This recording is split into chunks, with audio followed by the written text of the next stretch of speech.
حضور میں حضرت ایوب علیہ السلام کے بارے میں ذرا کچھ پوچھنا چاہتا تھا کہ یہ اولڈ ٹیسٹمنٹ کے جو مفسرین ہیں انہوں نے لکھا ہے کہ اللہ تعالیٰ کی شیطان کے ساتھ یہ شرط تھی کہ تو میرے اس آدمی کو بہکا نہیں سکتا، اور اس میں شیطان نے ان کو اتنی اذیتیں دیں، اتنی آزمائش میں ڈالا۔ کیا یہ اللہ تعالیٰ کی کسی صفت کے ساتھ ہے کہ وہ اپنے نبی کو ایک شیطان کو اس پہ تجربہ نہیں تو کرنے کی؟ کس سے کہانیاں بنے ہوئے ہیں اس کے؟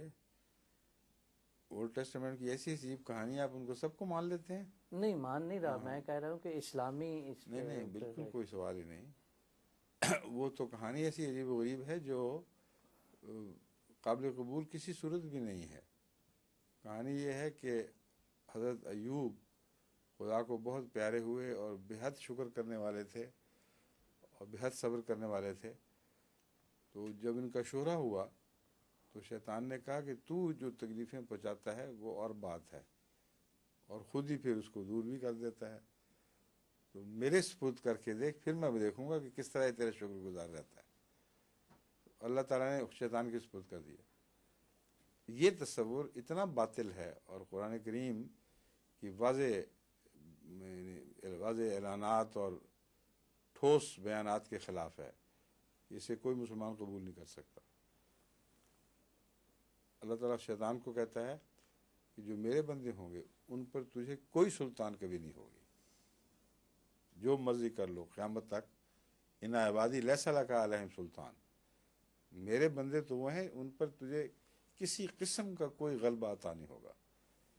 اس قطعی دائمی اعلان کے بعد آپ سوچ سکتے ہیں کہ وہ کہانی درست ہوگی؟ غلبہ نہیں ہو سکتا شیطان کو، اور جو کہانی بتاتی ہے اللہ کہتے ہیں اللہ ایک طرف ہٹ جائے شیطان کے سپرد کر دے، یہ ناممکن ہے۔ شیطان کی طرف سے چھوٹی سی اذیت پہنچنے کا قرآن کریم میں ذکر ملتا ہے، معمولی دکھ پہنچ جانا اس کا ذکر ملتا ہے، لیکن سلطان کا کوئی سوال نہیں۔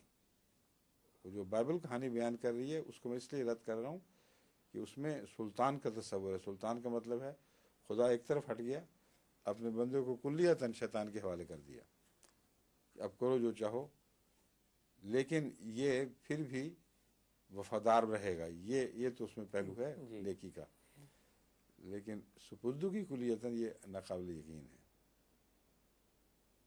ٹھیک ہے، شکریہ۔ سوائے اس کے کہ اس کا ایک تمثیلی معنی لیا جائے۔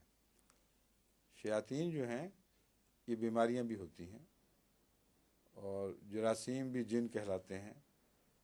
اگر تمثیلی معنی لیا جائے تو پھر بائبل کا بیان قبول کرنے میں کوئی حرج نہیں اور کوئی دینی حرج واقع نہیں ہوتا۔ یہ نہیں کہ سچ مچ کسی نے کہا تھا، مطلب یہ تھا کہ بیماریوں نے پھر ایسا حملہ کیا اس پر کہ گویا وہ کہتی ہیں کہ اب دیکھیں گے کہ یہ کیسے صبر کرتا ہے۔ تو یہ پھر ایک تمثیلی بیان بن جاتا ہے، اس کا کوئی حرج نہیں ہوتا۔